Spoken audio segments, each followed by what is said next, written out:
Okay, this will be my fourth response to the CES letter. Before I continue, let me reiterate again that this is simply my own opinions and thoughts.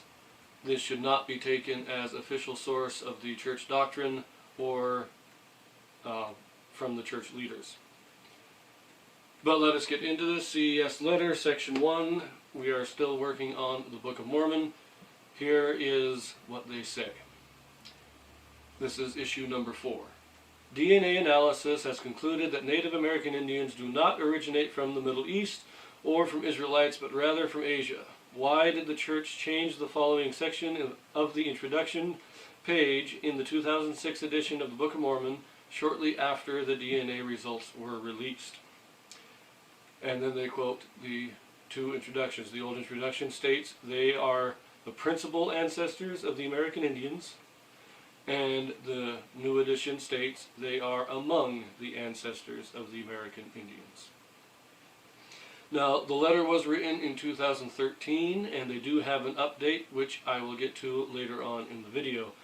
For now, we will simply address this initial point.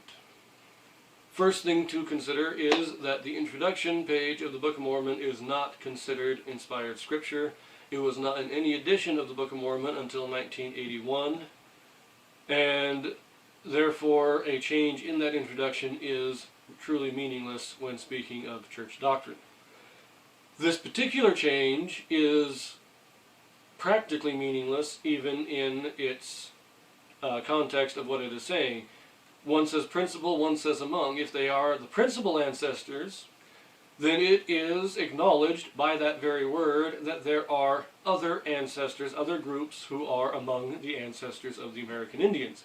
By saying they are among the ancestors, you are not saying that they are not the principal ancestors, but you are simply more directly acknowledging the other possible ancestry, which the first wording already did. So the difference is so subtle as to be meaningless to anyone who is really paying attention. However, the change is not as groundbreaking as may first appear. Back in 1957, Elder Richard L. Evans, who was a member of the Quorum of the 12 Apostles from 53 to 71, was interviewed and gave this description of the Book of Mormon. He described it as part of a record of both sacred and secular of prophets and people who, with supplementary groups, were among the ancestors of the American Indians. Now, the description he gave, remember, this is an apostle giving this description.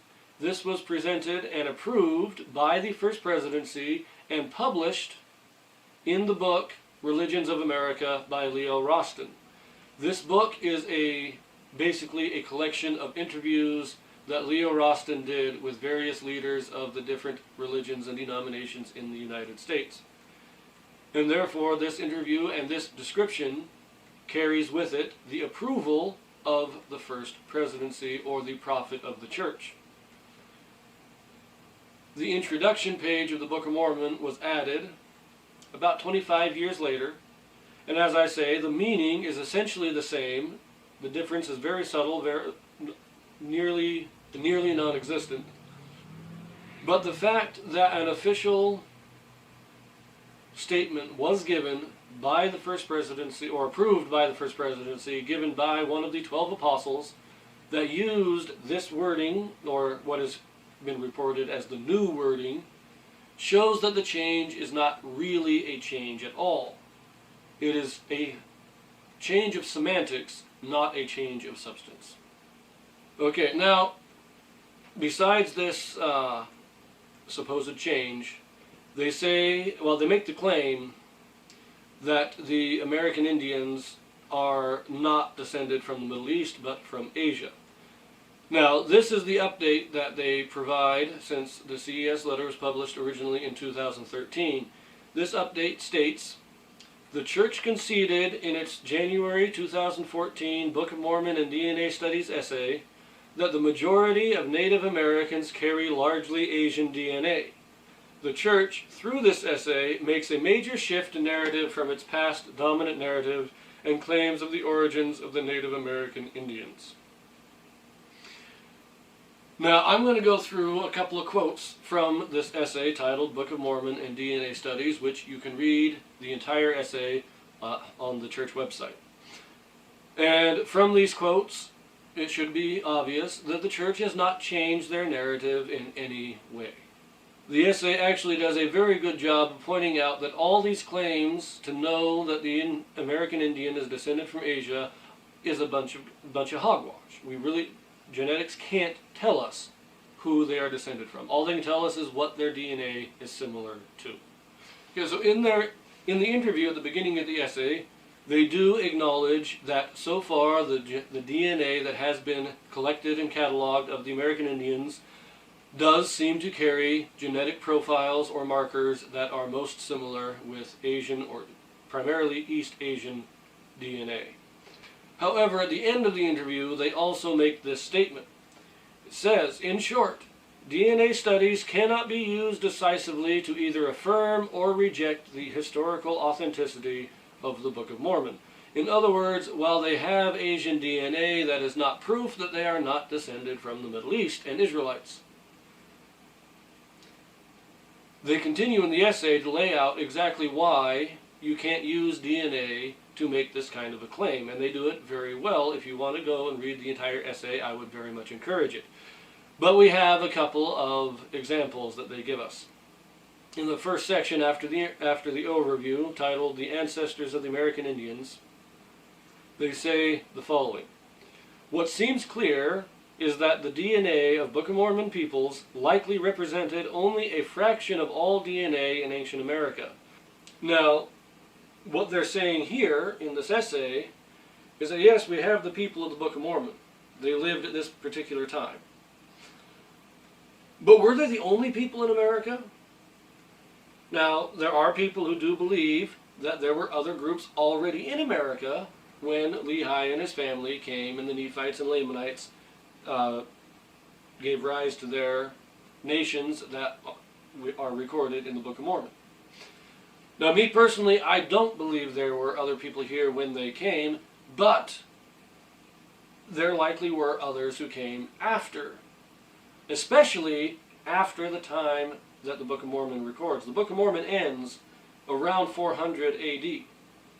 That means we had almost 1,100 years from the end of the Book of Mormon to the arrival of the Europeans. The fact that other people, or the idea that other people came during that 1,100 years, to me, makes perfect sense. And they would have blended their DNA in. We know, for instance, the Vikings came over, around 900, landing on the northeast in Canada. There's evidence that the Chinese and Japanese made contact with the west coast, both of the United States and Mexico. So there's evidence, even though we know, Columbus, he made his famous voyage in 1492, but even about 100 years before that, there's evidence that the Portuguese made contact with the east coast of South America without realizing they had found a new continent, thinking it was just an island. So we have all this evidence that other people came to the Americas, that the people of the Book of Mormon are not the only people here. And because of this, we can't be certain whose DNA is showing up in the modern peoples. When we test Indians of today, Native Americans, we can't know whose DNA they have inherited. Now, the essay continues, and it goes through all of the details of how this works. So in the section of understanding the genetic evidence, they lay all this out very well, and I want to read a couple of quotes here. First, it says here, ongoing studies continue to provide new insights that both challenge and confirm previous conclusions. For example, a 2014 study indicates that as much as 1/3 of Native American DNA may have originated anciently in Europe or West Asia. They also point out that Europe, West Asia, and even African DNA is found in Native American populations. And determining when this DNA was introduced to the population is nearly impossible. Was it after European conquest and the European migrations? Or was it before, during the times such as the Book of Mormon peoples? And one geneticist, one population geneticist called Marcus Feldman of Stanford University stated, models that suggest a single one-time migration are generally regarded as idolized systems. There may have been small amounts of migrations going on for millennia. So, the whole claim of DNA with the Book of Mormon is the claim that only the people in the Book of Mormon are the ancestors of modern-day American Indians.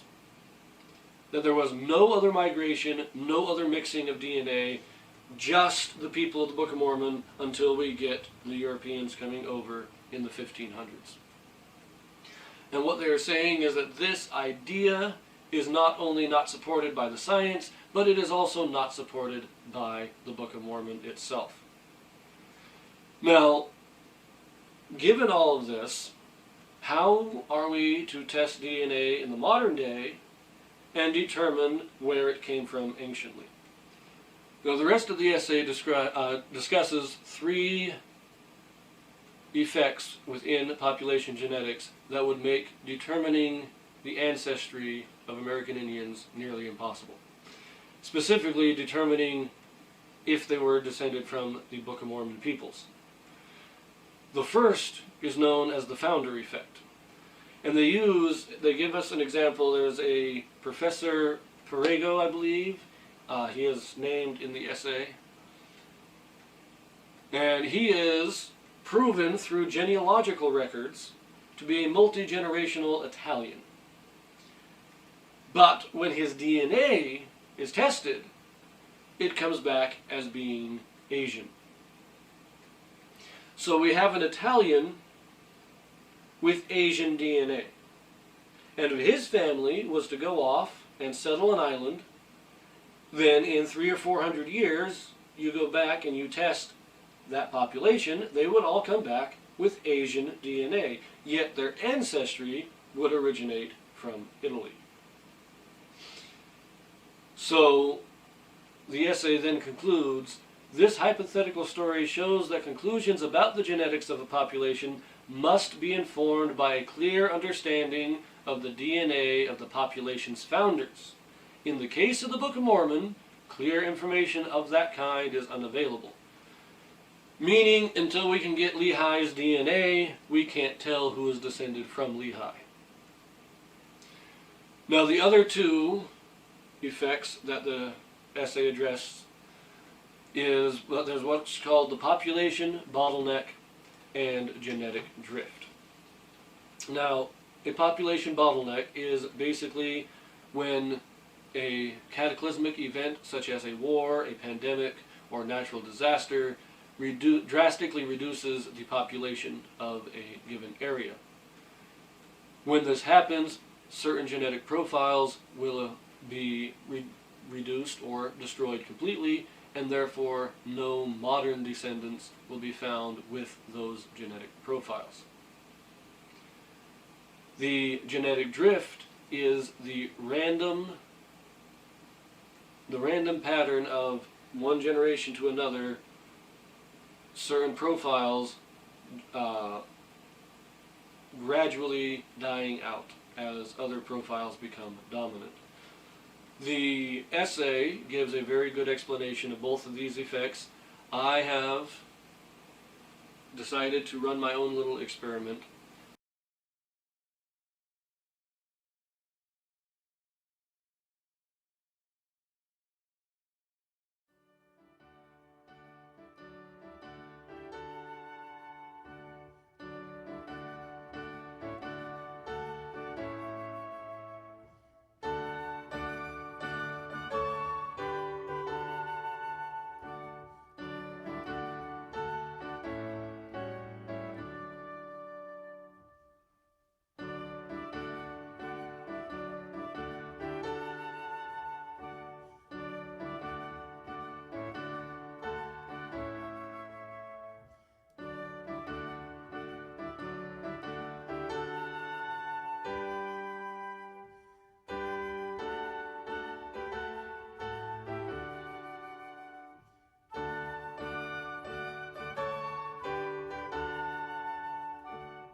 In the Book of Mormon, we have two events that could be described as a population bottleneck.